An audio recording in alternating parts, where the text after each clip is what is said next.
All right. All right. We finna get into the presentation. This is holiday origins and madness, the colonization of time. Okay? Because a lot of people is celebrating these holidays, celebrating and participating and engaging in these holidays and the practices, and don't even know the root or the origin of these holidays and these ceremonies. Okay, and they still celebrating them without the knowledge of of of what is all about, what is really all about. Okay, we dealing with child sacrifice. Yes, we dealing with a whole lot of child sacrifice. Okay, we dealing with a whole lot of sexual deviancy. Okay, we dealing with a whole lot of Greco-Roman and Druid occult understanding in these holidays. Okay, okay, and we dealing with ultimately this is the colonization of time, because you letting these holidays and you letting this man tell you when your new year is. You letting this man tell you you letting him his whole your whole perception of reality is based upon his construct of time. And these holidays act as almost gateways into his time paradox. Okay, we gonna be dealing with doorways and transitions, because these holidays, one holiday leads into the next holiday, and that holiday leads into the next holiday like doorways. We gonna be dealing with Janus, okay, the god of transitions, the god of doorways. Okay, Janus, as you can see, is January in that. Okay, we're gonna be dealing with all that. Okay, so let's get into the first major holiday. The first major. We're not dealing with the small ones. We're dealing with the major holidays, the major ones. And the very first major one is Halloween. Halloween, which is originates from the Celtic Samhain. It's spelled Samhain, but it's pronounced Samhain. Okay, the Celtic Samhain festival. That was in Ireland. Okay, Ireland. Okay, so you see, um, I had to pull up a map. I had to pull up a map so you can know your orientation. Because when we dealing with holidays and when we dealing with uh uh ceremonies and festivals, see your religion and your mythology and your sacred practices is gonna be um from your connection to the land. Okay, so we got to deal with geography. We got to deal with geographical orientation, so you can understand the cultural orientation of the people that's in the land. Okay, see the animals of the land, the trees of the land, the type of life, the type of plants that grow in the land that ends up becoming deified within your mythos, deified within your practices and in your religion. Okay, so we dealing with Halloween, the Celtic Samhain that originates in Ireland. Okay, the Celts is in Ireland. Okay, and as you can see, we dealing with witchcraft. We dealing with a whole lot of monsters and stuff like that. See, they say and this is the reason that we have to start with Halloween, because Halloween, or should I say Samhain, is supposed to be the veil is supposed to drop during this time. The veil between the living world and the dead. The veil is supposed to drop between the living world and the dark. Okay? And this is pretty much the transition into the harvest season. Because winter is coming. Winter is coming. So they gotta harvest. They gotta start harvesting. Okay? So within their mythos, they relate that to the veil dropping, and that's when the spirits can cross over easier. Okay? So we see they dress up, as we know, they dress up as a whole lot of spirits. And we dealing with, when we dealing with Samhain and we dealing with the Celts, we dealing with the Druids of Celtic culture. Okay? The Druids who is pretty much a priesthood of Celtic culture. Okay, so we dealing with a whole lot of them ceremonies. And we gonna get into that on how they were sacrificing a whole lot of children during this time too. So not only is they sacrificing animals, they getting ready for the harvest, they getting ready for the winter, they making a whole lot of child sacrifices during this time too. Okay, so we see them in their modern day ceremonial practices. Okay, and you see them right there in front of Stonehenge, which is in also in the United Kingdom, Britain, I believe. Um, which they had no, they did not have no participation in putting that structure there. They did have they was not no nothing, they had nothing to do with the construction of Stonehenge. Stonehenge was already there before the Celtics got there. Okay, I just want to put that out there. That's for a different video. And y'all might ask why I got the leprechaun here. Why I got the leprechaun here? Okay, because the leprechaun is pretty much the highlight of Celtic culture. Now you might say, what they got to do with Halloween? What they got? See, Halloween is coming from these same people. I got to show you the cultural synchronicity between these holidays. Okay, so through the Celtics, we got Halloween, Samhain coming out of there. We got St. Patrick's Day coming out of there. So that already right there, we showing the connection between Halloween and St. Patrick's Day. Okay, and of course we got the leprechaun here. We got the leprechaun, which is the highlight of Celtic culture. Okay, now let's read the cultural connection between Halloween, St. Patrick's Day, and Christmas. Okay, so the early Celtic priest believed the rare leaf offered protection from bad luck. Interestingly, the Druids braced themselves to encounter evil spirits shortly after coming across a stray four-leaf clover, believing the leaf represents a warning that could help them prepare or escape misfortune in a time. For this same reason, courageous children who wanted to see fairies and other supernatural beings wore four-leaf clovers as jewelry. So when we dealing with Samhain, when we dealing with Halloween, or should I say Samhain, and I just told you that this pretty much is the festival where they celebrating the crossover of spirits can come into the living world a little bit more easier.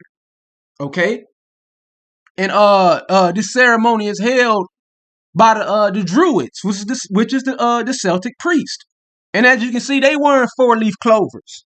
And we know through popular leprechaun mythos that the four-leaf clover is connected to the leprechaun. It's connected to the Celtics. Okay, so we dealing with St. Patrick's Day. That's just off the rip. We dealing with Halloween and St. Patrick's Day is connected because it's telling from the same people. Okay, Ireland, United Kingdom, up there in northern Europe.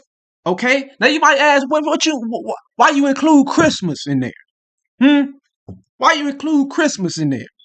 Because when we dealing with the leprechaun, we're in essence dealing with the little magical drawers of Northern Europe in all the mythos. So we in St. Patrick's Day, in the Celtic, in Halloween, we got the leprechaun. In Norse mythology, Nordic Viking mythology, it's the little magical dwarves that ends up constructing all the weaponry of the gods. It was the little dwarves that end up smelting Thor's hammer. Okay, it was these little magical dwarves, and they ain't nothing but leprechauns. They just the elves, and you see that ends up becoming what we know. The Nordic dwarves ends up becoming the elves, Santa's elves. Right here. See, the same way the Nordic dwarves is constructing a whole lot of the weaponry in Nordic mythology. It's the elves, which is nothing but dwarves as well. They nothing but dwarves constructing a whole lot of toys and all the workshop for Santa Claus. And Santa Claus ain't nothing but Odin. Odin. We gonna get into that. We gonna get in that when we get to Christmas. But as you can see, they got the green on. They ain't nothing. They are the leprechaun. The leprechaun, the dwarves, the elves. These is the same archetype. These is the same characters. Okay. It's the same goddamn the leprechaun, the dwarves, the elves. It's the same goddamn motherfucker. They the same. They is the same. So we dealing with this cultural connection all across Northern Europe. Okay, this is Northern Europe. Okay, so we gonna deal with the witches. The witches of Northern Europe. Okay, so we finna connect Halloween. We didn't connect Halloween and St. Patrick's off the rip. We finna keep on with the connection between Halloween and Christmas. So let's read about the Norns. And the Norns in Norse mythology, the Norns, sometimes they pronounce it the Norns, okay, are female beings who create and control fate. This makes them the most terrifying, powerful entities in the cosmos, more so than even the gods, since the gods are subject to fate just like any and all other beings. According to one description of the Norns in the Norse Old Norse poem, which they ain't got no goddamn poems. We gonna get in. They don't have no literature. That's the difference between mythology and religion. See, mythology, that shit word of mouth. They don't have no written literature. You can't produce no goddamn literature from Norse mythology. Goddamn, they not gonna be writing poems before they writing books of Odin, books of Thor. You're not gonna find no poems before you find books to their gods. Okay, we gotta call that lie out off the rip.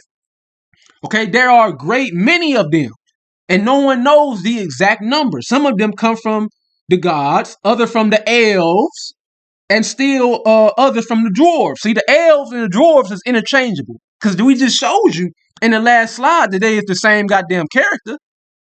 They ain't nothing but the same goddamn character. The elves is the dwarves. Okay? And as you can see right here, you see in Halloween, you see in a whole lot of Halloween content. They got the witches, the three witches, where they putting spells in the pot. They making a pot. And sometimes they can look in the pot and they can see the future in the pot. They can predict outcomes with the pot. See, that ain't nothing but the Norns, because the Norns are the gods of fate. Okay, and you can see that the pretty much the modern archetype of the witch comes from the Norn. The Norn, and even look at the name, the Norns. You can see that's the root. That's the root etymology to north. Okay, north, Norse, Nordic, Norn, north. Okay, so that tells you what that gives you the geographical orientation of where these people is coming from. They coming from the northern regions of Europe, up there in the cold, Denmark and Germany and Norway. Okay, and where is Santa Claus? The North Pole. The North Pole. Come on, man. Come on. So we dealing with child sacrifice in these holidays, which you is gonna see is very profound across a whole lot of the goddamn holidays. Let's read about this. Is one witch, right? Called Gryla. Gryla is still an important figure in Icelandic Christmas tradition. It's not no Christmas. It's Yule. Okay, we gonna get into that in later slides. It's Yule. It's not no goddamn Christmas. It's Nordic Yule. Okay? According to old poems, and I just said they ain't got no goddamn poems. Gryla originally lived in a small cottage. Okay, she was a persistent and troublesome beggar who walked around asking parents to give her their disobedient children. Her plans was most certainly thwarted by giving her food or chasing her away. Okay, and what did he say? Gryla likes to eat human flesh, especially that of naughty children. Of naughty children, which she has a ferocious appetite. Okay? Her favorite food is a stew of disobedient kids, which she cooks in a large cauldron to provide food for herself and her family. So we dealing with child sacrifice. We dealing with cannibalism. Okay? As you can see in this image right here, Gryler then ate the goddamn baby. Disemboweled the goddamn baby. For to eat eating the goddamn baby. This is one of the witches of Yule. Okay? Okay, and you see here they is playing with a statue of Gryler.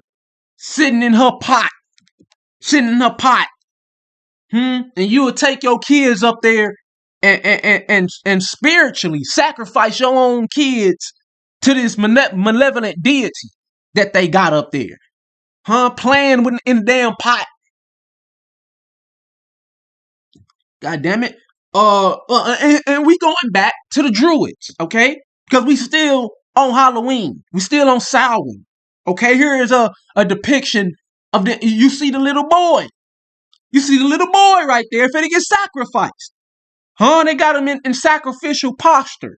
Okay, a group of ancient Britons around an altar, boy or man dressed as Druid stands with knife over child lying on the altar.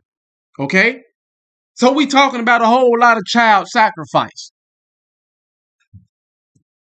Whole lot of child sacrifice. We see right here, you can go watch on YouTube Queen Elizabeth's whole Druid initiation, where she getting initiated into the Druid order. So we dealing with occultism. We dealing with Freemasonry. We dealing with a whole lot of occult of the European world. Okay? Okay, and even if you go watch Halloween 3, The Season of the Witch, was a very underrated movie, by the way. Because they end up exposing a whole lot of what they do. And it's from director John Carpenter, the same John Carpenter that put out They Live. Okay? Which is pretty much the Matrix before the Matrix movie. Okay? So he knows something. He knows something. So he put out the movie Halloween 3, Season of the Witch. Now, if you follow the plot of Halloween 3, it's pretty much dealing with Irish Druid magic. And they sacrificing kids through the mask in the movie. And he even tell you that they was sacrificing kids. That's the whole goddamn point of the whole goddamn holiday. Okay?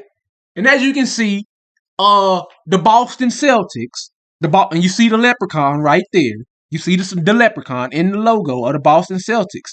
So they don't tell you that they just came over here to the Americas, carrying the same customs, the same practices, the same ceremonies that they was already participating in back in Europe. They came over here with them same festivals, okay? Now, the next holiday in this time paradox, in this holiday madness, this time paradox, the next holiday, Thanksgiving. Okay, we dealing with the Nordic origins of Thanksgiving. Okay, so Blotmont, okay, was the Anglo-Saxon name for the month of November. Okay, the name was recorded by the Anglo-Saxon scholar Beatty, saying blood month. So it means blood month. It means blood month. For it is the month that the cattle which were to be slaughtered were dedicated to the gods. Okay, so this is during So this is after Samhain. Okay, this is after Samhain.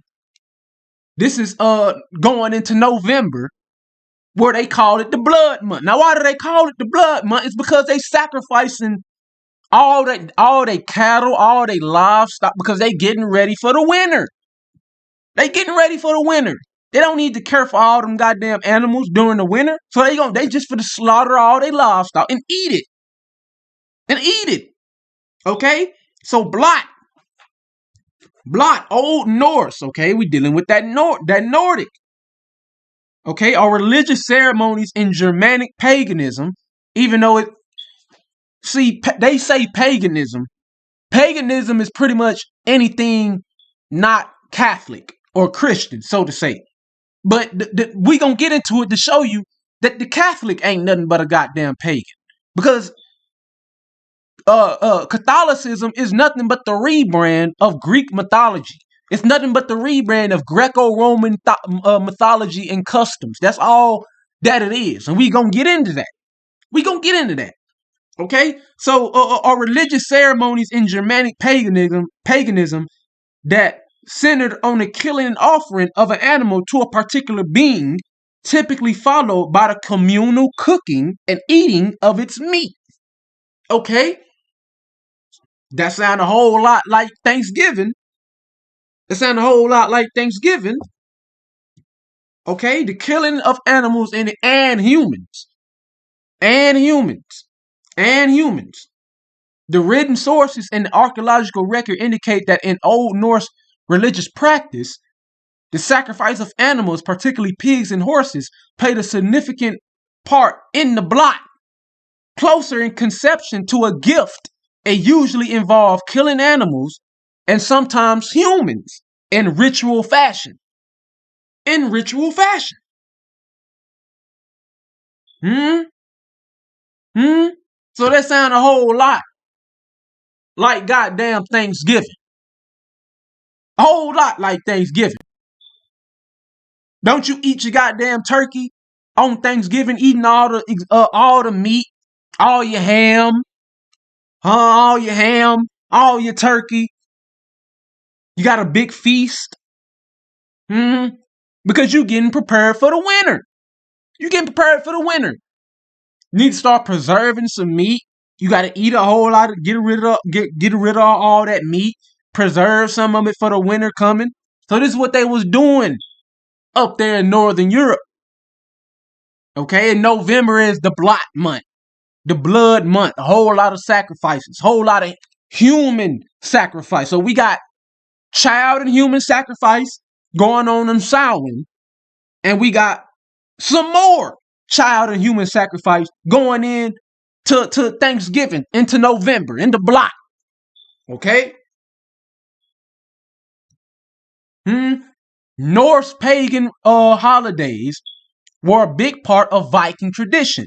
When Christianity, and it's not no Christianity, it's Catholicism.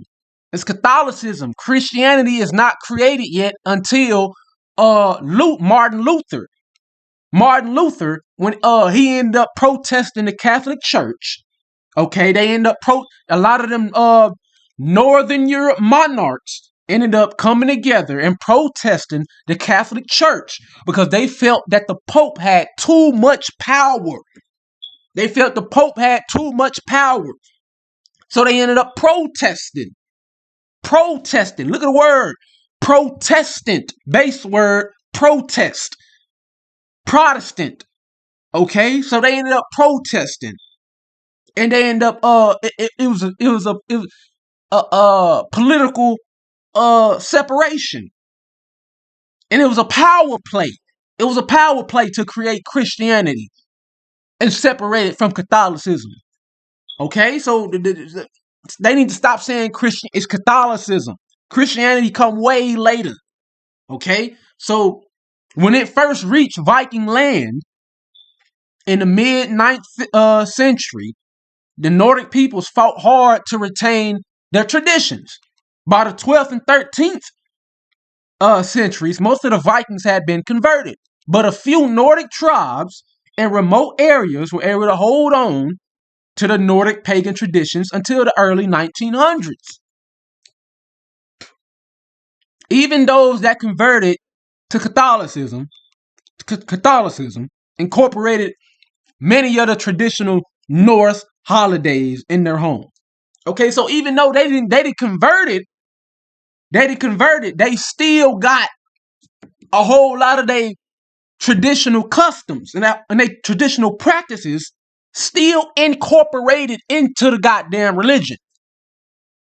So here it is today. You think you celebrating some goddamn Jesus. You think you celebrating some goddamn Yahweh. You think you celebrating and honoring some goddamn God. And here it is, you don't even know underline of the veil, you celebrating Viking. You might as well be a goddamn Nordic.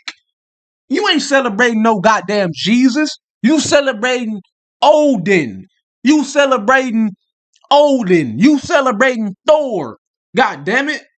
You ain't celebrating no goddamn Jesus. Hold on. So yes, we have to deal with that. We have to deal with the English. And I want y'all to get this. Up there in Northern Europe, because we dealing with orientation. You have to understand that the English and subsequently the American, because the American ain't nothing but he is the English, he is the Briton, okay? They ain't nothing but Germanic tribes. They is Viking, they is Nordic, because it was the Vikings that came to the Britain. It was the Vikings that conquered England and Ireland way before the Romans got there. Anglo-Saxon is the union of the Germanic tribes up there in Great Britain. What they call today Great Britain. Even the language. We looking at the language tree. That English, Anglo, it's coming out of German. It's coming out of that Germanic root. And that's nothing but the German is nothing but Viking. That's Norse. God damn. So you see, this a Nazi rally. This a Nazi rally in America in 1939. This like a year or the same year as the start of World War II. You see the American flags right there with the Nazi emblems. Okay? They brothers. These is the same people. The German, the British, the American, and be real with the Russian too. The Russian. They brothers. These is nothing but Nordic Viking tribes that in developed to nationhood. That's all it is. But they the same people. So they came over here with a lot of the same practices, a lot of the same ceremonies, a lot of the same ideology that they had over there in Europe. Okay, so we're dealing with Thor's Day. Thor. The name derived from Old English Thursday. Huh? Meaning Thor's Day. It was named after the Norse god Thor. Thor. And Thor derived from the name of the Germanic god of thunder, equivalent to Jupiter in Rome. And Rome, in Rome, they didn't do nothing but rename the Greek god. So Jupiter is Zeus. Saturn is Kronos. Mars is Aries. They ain't do nothing but rename what they was already celebrating. Okay, so Thursday, and when you look at Thanksgiving, it always falls on a Thursday. Thanksgiving always falls on a Thursday.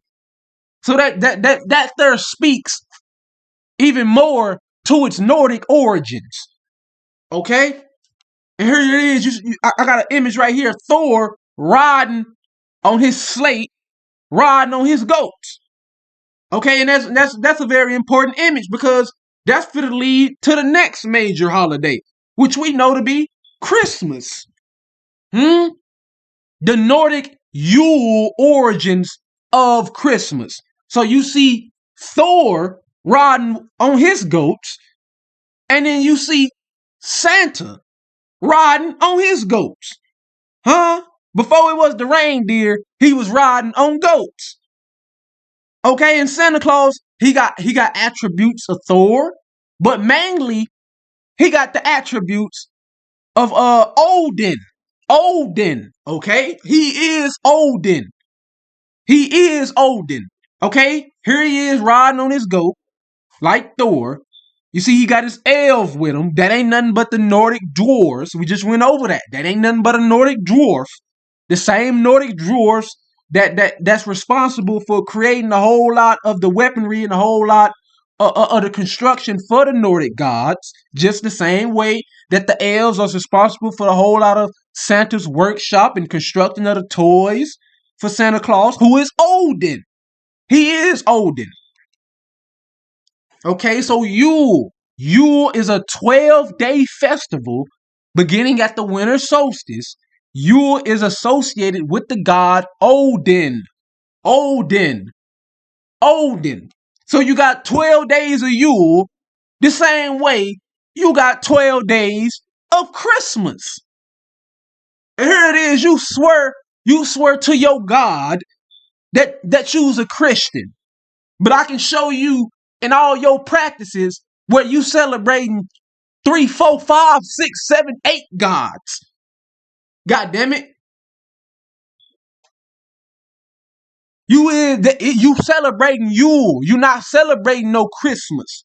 See, they didn't do nothing but come over since when they end up coming to America.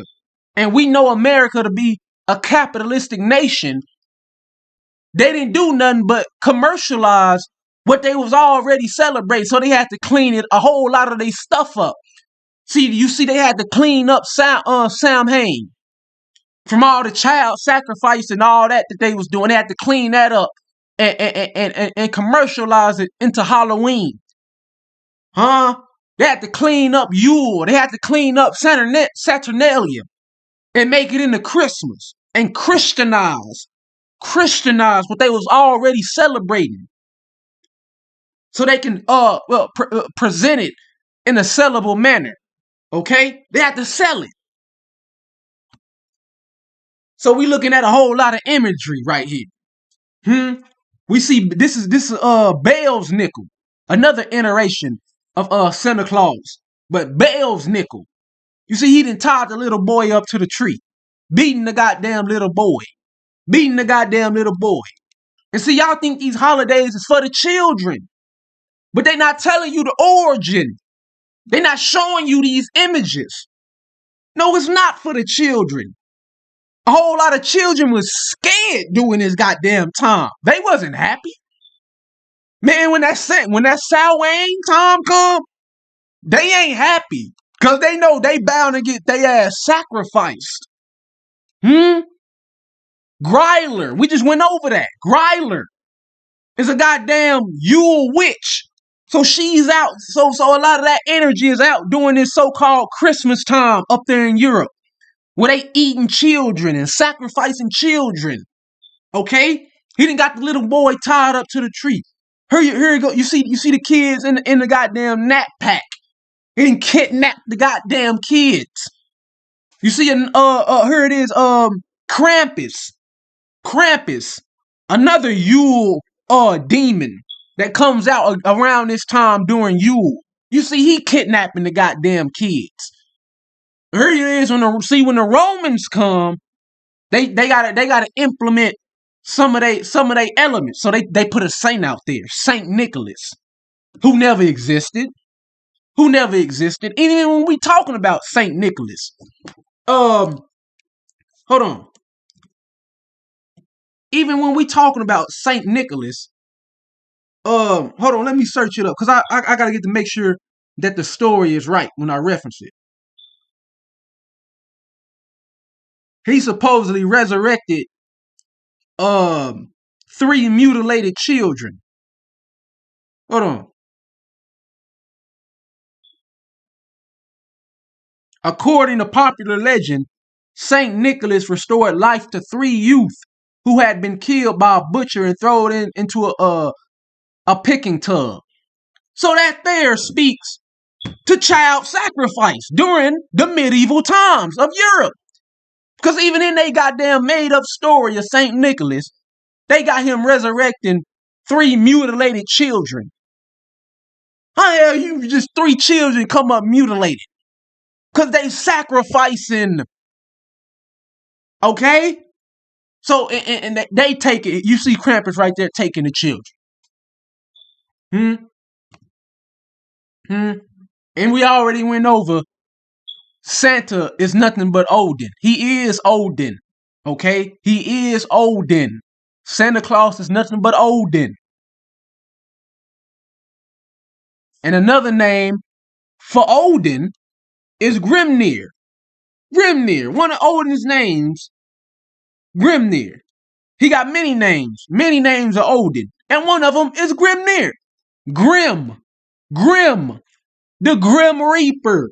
So he is the Grim Reaper. Odin is the Grim Reaper. He knows when your ass gonna die. He knows when it's your time to come collect your soul, to come harvest your soul, because that's why he got the scythe. Because the scythe is a tool of harvest. Like I was saying, the Grim Reaper is Odin. He is Odin. That's one of his names. Grim. And so when we coming over to the Roman iteration, we got Saturn. Okay? Saturn, who is the Roman god of time. Okay, we see him right here in this depiction with the scythe. And he got the dates of all the people that's passing by him. They lifeline, when they gonna die.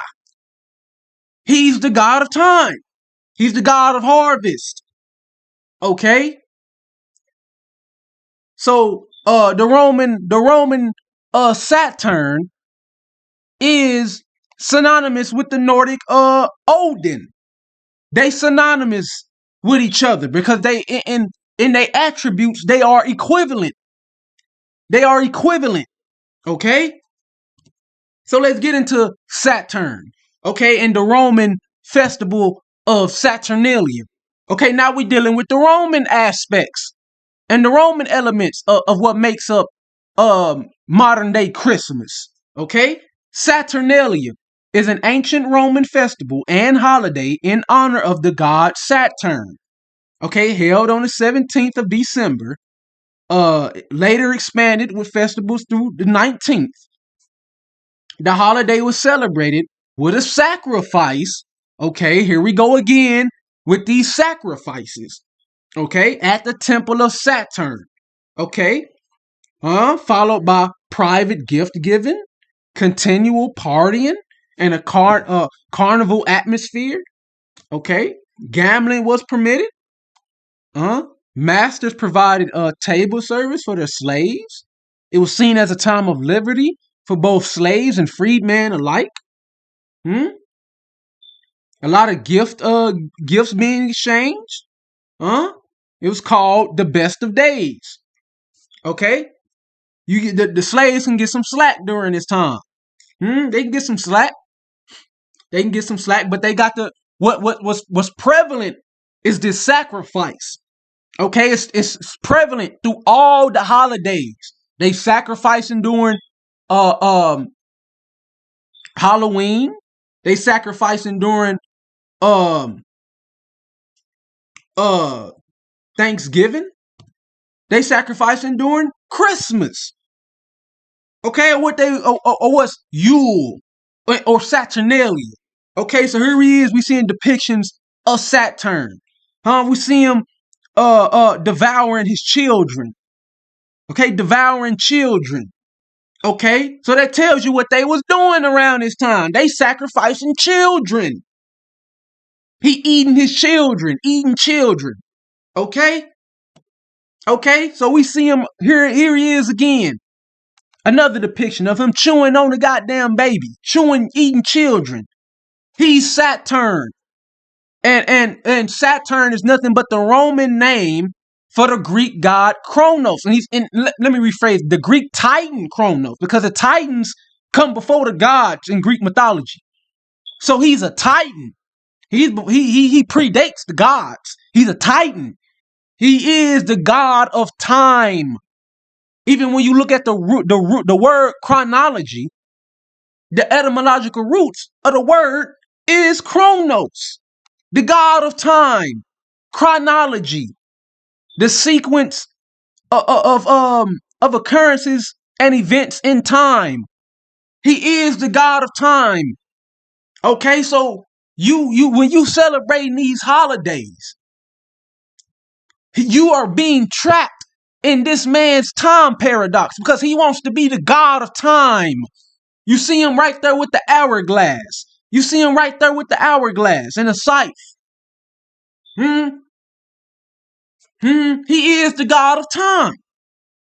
Okay, so that leads us into, when we speaking about the god of time, when we speaking about time, that leads us into when you start your false new year. And I'm saying false new year. Hold on, let me check something real quick.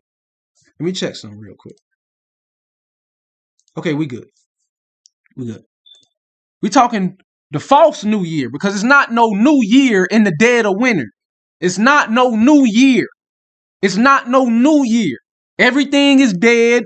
The trees is dead. All the animals, they either been migrated or they in hibernation or they underground. Humans is the only species up making noise during this time. It's not no new year in the dead of winter. See, you didn't allow this man to tell you when a new year is. This man wants to be the god of time. You trapped in this man's time paradox. And if you trapped in his time paradox, you trapped in this man's paradigm of reality.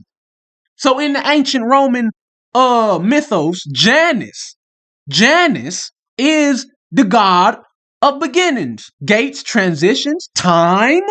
Okay, he's another god of time, doorways, passages, and endings.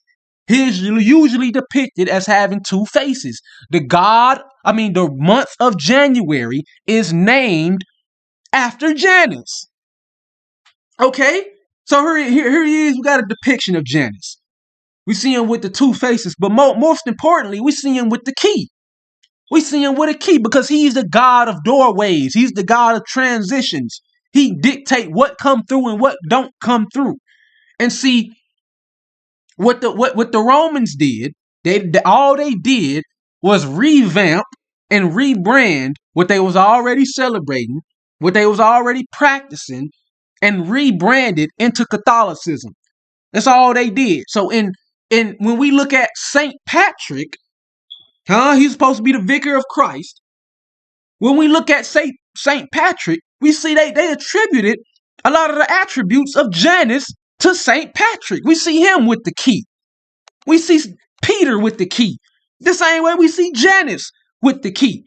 Because Peter is supposed to be at the gates of heaven. He's supposed to be the one who let and who don't who come in and who don't come into heaven. He got the key to the gate. He got the keys to heaven. He is Janus. Okay?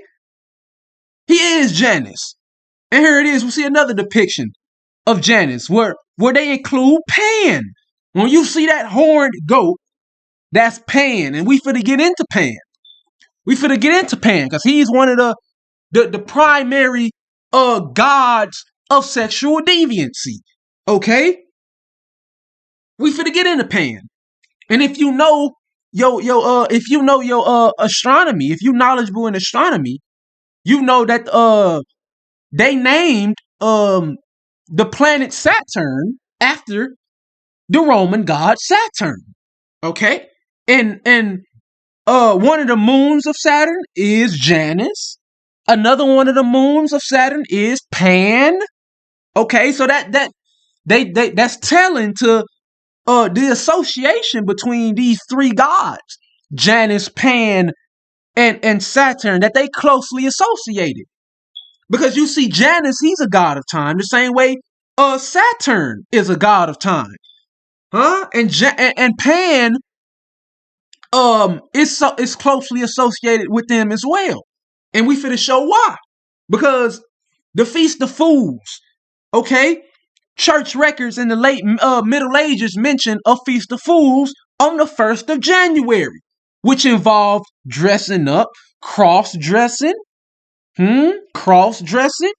You got men out there dressing as women. You got the priest out there dressing as women, cross dressing and misrule. Okay, some apparently celebrated masks, wearing terrifying masks. That sound a whole lot like Halloween. Wearing terrifying masks. That sound a whole lot like Halloween. So here it is, we connecting Halloween all the way to New Year's. See, and when we dealing with Janus, we dealing with he's the god of transitions. And here it is, one holiday leads into the next. One holiday leads into the next.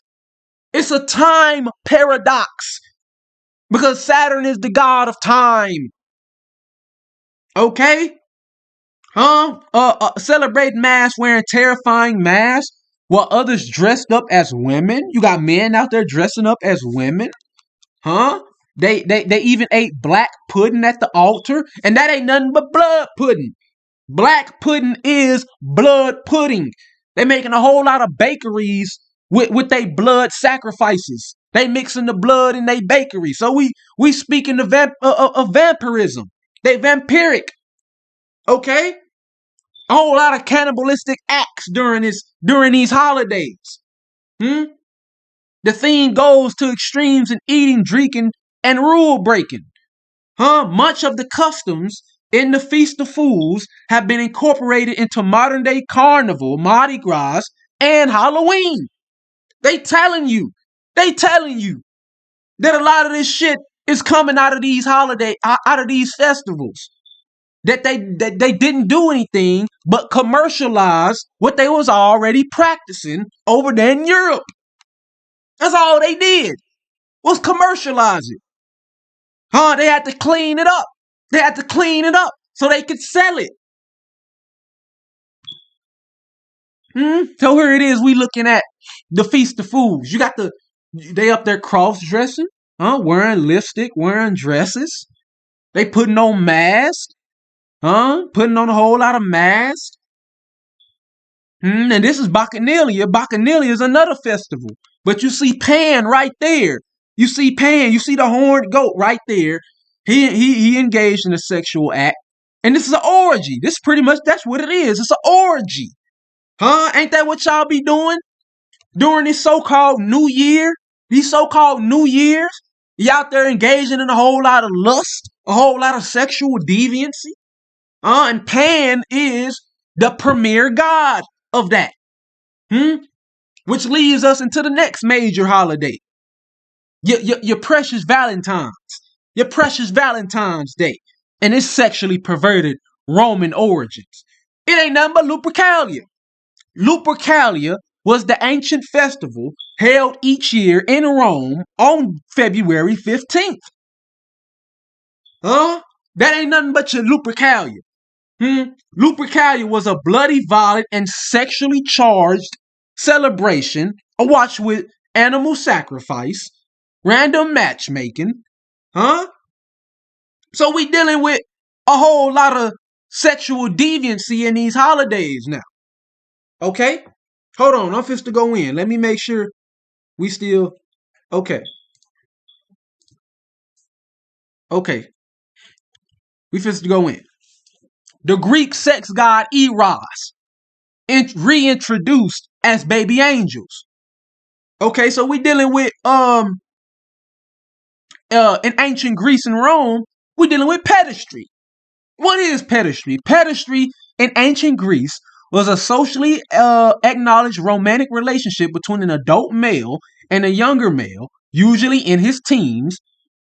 The influence of pedestry on Greek culture of these periods was so pervasive that it has been called the principal cultural model for free relationships between citizens. You see this Greco-Roman depiction of this grown man with this little boy. Huh? And see, this is Eros. Eros. And see, like I just told y'all, what the Romans did, they didn't do nothing but rename the Greek gods. So the same way Jupiter in Rome is Zeus and Saturn is Kronos, for the Greek Eros, it's Cupid, who's a instrumental figure of Valentine's Day. Cupid is Eros. But see, even in his name, you see, when we speak of erotic, which is lust, excessive lust and sex. That's Cupid. They got a little boy as the god of lust and sex. Because that's what they was doing. I just read it to you. This is what they was doing. And here it is. You'll dress your baby up. You'll dress your kid up to be Cupid, to be Eros on Valentine's Day, and not even know what the hell you celebrating. Not even knowing what the hell you indulging in. Not even knowing what the hell you representing when you dress your kid up as Cupid. You gotta wake your ass up today. You gotta wake up. So here it is. You see Pan with Cupid, Pan with Eros right there. And here it is. You'll see in a whole lot of Christian Catholic art. You'll see this and you'll be like, oh, that's cute. There's a whole lot of baby angels up there with Jesus. Huh? But underline, when you know what the hell this shit really is, God damn it, you got a whole lot of little baby sex gods. Whole lot of baby sex gods up there with Jesus on the wall. And then when we looking at the Catholic Church today, and they got all these cases and all these prosecutions of touching on kids and touching on little boys and all these sexual assault cases that the Catholic Church got, you see that this is something that they've been practicing since the Roman Empire. They didn't do anything but revamp the Roman Empire into the Catholic Church. They didn't do anything but reinvent what they was already celebrating, what they was already practicing, what they was already worshiping, and revamp it and rebrand it into Catholicism. That's all they did. They not celebrating nothing different. Here it is. You see some more depictions of Pan. He running after this grown man. You see some more depictions of Pan. He engaging in sex with the goat. So that's speaking of bestiality. We're speaking about bestiality. We're speaking about homosexuality. We're speaking about pedophilia. Okay? Even when we looking at the LGBT, they include the pen there for pansexual. Pansexual mean you have no boundaries. You'll engage with anything and anybody. But when we look at the root, look at the etymological root, it's in reference to Pan, because he's a deity that's just sexually has no sexual bounds. He's Pan to do anything. Come on now. Okay, and we lead into the next major holiday, which is Easter. Because you think you out there celebrating some resurrection of Jesus. You think you out there celebrating some resurrection of Jesus. But he ain't no different than the rest of these goddamn elements of these holidays. He's another rebranded character from Greco-Roman mythology. So you see right here, this is Bacchus. This is Dionysus. Bacchus is the Roman name for Dionysus.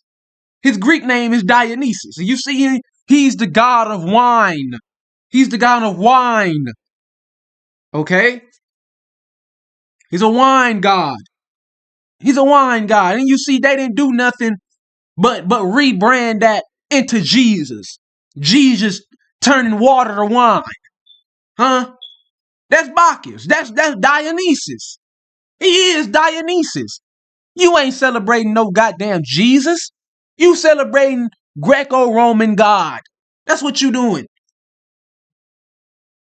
Even when we looking at we still stand on Jesus. Even when you look at the name, when you see that S-U-S at the end, when you see that S-U-S or that S-O-U-S at the end, we speaking in reference to Zeus. Okay, Pegasus, the horse of Zeus. Dionysus, a son of Zeus. Perseus, a son of Zeus. Jesus, he is Zeus. He's an iteration of Zeus. Because there was no J's back then. The J is a new letter added to the alphabet. It was an I originally before the J. So it was Esus, which means hail Zeus. And even when you speak in Latin or Spanish, they pronounce Jesus as Jesus. And you see Zeus in the name. It's not no coincidence that one God is gonna make reference to another major deity. That's not no coincidence. There's a relation there. There's a relation because Jesus is Zeus in many aspects. He is Dionysus in many aspects because they didn't do nothing but revamp and rebrand what they was already worshiping and reintroduced it as Catholicism. That's all they did. So here it is. They'll sit up here and call everything else pagan when they ain't nothing but pagans they goddamn self. Huh? And we still dealing with this sexual perversion that's within these holidays. Well, I ain't even got to tell you what this man is doing to this man. But what the highlight of this image is these decorated eggs. These decorated eggs. And they look a whole lot like the same decorated eggs of Easter. Huh? They look a whole lot like the same decorated eggs of Easter. So here it is, you'll have your kids out there searching for eggs in the field, playing with decorated eggs, decorating on eggs, and you don't even know what the hell you participating in. You don't even know what the hell this shit represent.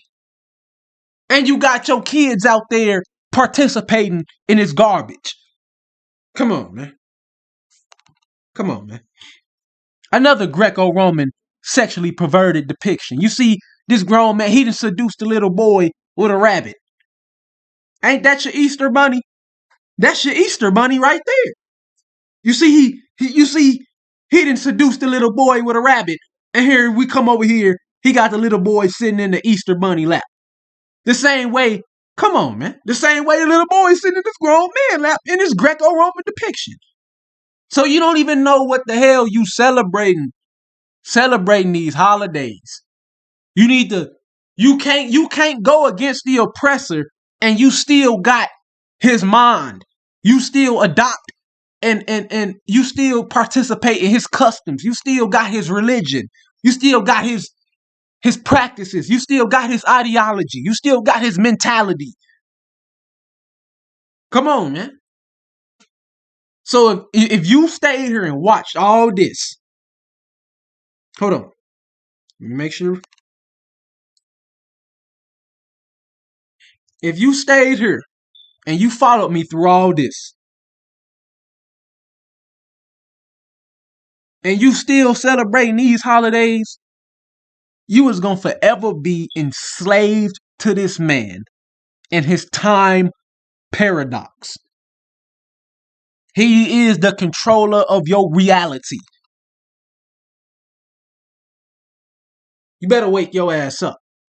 This presentation right here gonna wake you clean up out your madness celebrating these goddamn holidays. It's gonna wake you clean up. Clean up.